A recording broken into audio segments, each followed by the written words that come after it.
My fat story. All of my life, I have been skinny. When I graduated from high school, I was pretty much around 100, maybe 105 pounds. So, going to college, I went through a lifestyle change, mainly with the amount of physical activity. I used to walk to and from school, and these would be like long walks. So, transitioning to a college in which the campus was more condensed, I was not getting as much physical activity. And yes, there was a gym. There were plenty of avenues that I could have taken to get physical activity, but I wasn't focused on those things. I was focused on being a college student. Another problem with, being in college that is actually kind of sick when you think about it is the food situation. It would make sense to think that nutrition is an important part of cultivating a successful student. However, if you look on many of these college campuses, the food that they are providing, it sucks. And yes, in the dining hall, there is a salad bar, but there's also pizza being served every day. So in college, if you want to eat pizza every single day, there's no one there that's going to stop you from doing that. And, this is a time where you're transitioning from um, being under your parents' rule to now making choices for yourself. And so I think that that causes, sometimes a lapse in judgment of a lot of people. So I could imagine that there were people that were eating pizza every day. And on top of that, um, fried chicken day, okay? Every week, our day was Thursday. So every Thursday, we're eating fried chicken. Can you imagine eating fried chicken every single week? Then, on top of that, in college, we know you go to college. The main thing about college is the partying, the drinking. So, that also adds to the weight factor. So, from all of these lifestyle changes, I definitely gained freshman 15, as they call it. And at this point, I wasn't really thinking much of it. I was just like, oh, I gained weight. Cute. Whatever. Sophomore year is when things really started to get more intense. I think by the end of sophomore year, I was 145 pounds. So at this point, I have gained 30 pounds. I'm thick. I'm not skinny anymore. And this is the thing about gaining weight. It's like one day you're skinny and, it's a snowball effect. So it's literally just 15 pounds one day, and the next day it's 50 pounds. And then you look up and you're obese. And that's what happened to me. Somewhere down the line, I became obese. So I'm barely just 5 feet. So if I'm over 160 pounds, this is considered to be obese. Um, and I think it's funny because people were telling me like, "Oh no, you don't look like you're obese. You look thick." And I'm like, "Yeah, I don't feel like I'm that fat." But deep down, I knew I was fat. It all came to a head this one particular day where we'd like to go eat at this Mexican restaurant. So we're here at the Mexican restaurant, and it's a good day. The drinks are flowing, the food is good. I think I had ordered steak fajitas with the rice and beans that I like. So I was really enjoying myself. And all of a sudden, my friends that I was with, they just kind of like stop and they're just watching me eat. And ironically, it was three of them sitting across from me, and I was the only one sitting on my side. So it was like a music stop moment, and they're just watching me eat. And then they're like, you're getting really fat. Don't you think you should slow down with your eating? I mean, no, seriously, like you're fat. No, really, you need to stop eating so much. So at this point, I was feeling really uncomfortable. And I remember looking at them like, can you stop? Can you stop talking, actually? But they continued, you're fat. You need to stop eating. No, like, you're really fat. And I just remember this being a very uncomfortable moment because, eating, especially in the state that I was in, eating had become a comfort for me.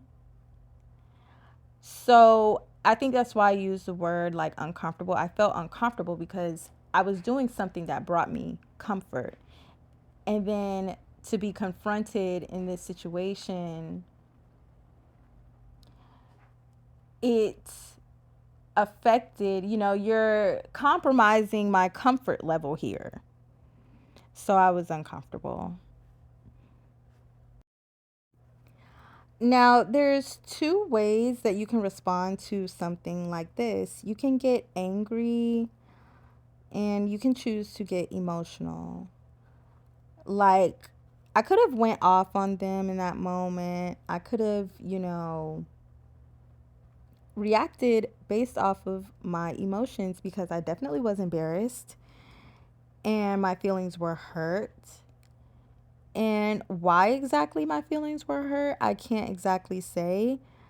But I remember that this was something that I reflected on for some time.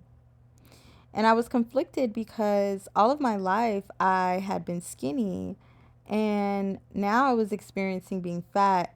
And that came with some complex emotions because at times in situations like this, it could feel like you have been betrayed by your body in a way. I didn't understand that it was me who actually betrayed myself by not maintaining an active lifestyle and neglecting to take care of myself. So instead of getting emotional about it, I gave myself some time and I told myself, you know what? I'm going to allow myself to process the fact that, yes, I have gotten big. Now I'm fat. Now I'm obese. So the semester ended and I went back home. And literally, I don't even think I waited one day. As soon as I got back home, I was in the gym. And I did not leave the gym until I had lost 25 pounds. So I want to address some things. In the story that I just told you, that was an example of what it looks like to be fat shamed. See, one of the girls that I was with, I was closer to her than the others, and we had spent time alone. So she could have chose to address her concerns to me in private. However, she did not choose that route. She chose a public setting with our peers around. So understand there's a difference between someone simply telling you you're fat and someone fat shaming you. And being able to decipher the difference boils down to the person's intention. And that does require a level of discernment. But usually, when you're being fat shamed, it's going to be in public and around other people with the intention to embarrass you. And I think it's interesting because something that I have learned about life is that, shame sometimes is a good thing. I think back on it, and I mean, see, this moment is what I think really triggered me to lose weight. So although I don't think that I would have stayed fat, like I think eventually I would have lost weight, but this situation is what triggered me to lose weight. So that's why I say sometimes shame is a good thing, because shame is kind of like your internal check and balance system, in which, shame lets you know that your behavior does not line up to your internal code. It's like your spirit alerting your brain that there's a level of cognitive dissonance going on that needs to be checked.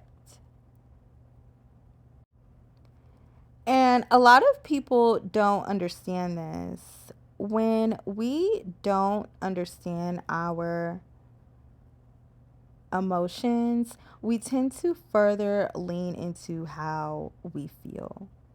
So, yes, some people react to being fat shamed in an emotional way. And when we get emotional about things like this, they tend to create this feeling of like, now I have something to prove. Because these people are calling you fat, and we often confuse the word fat with the concept of being ugly. So now you're feeling ugly. And in that situation, you want to prove that you're still a beautiful person.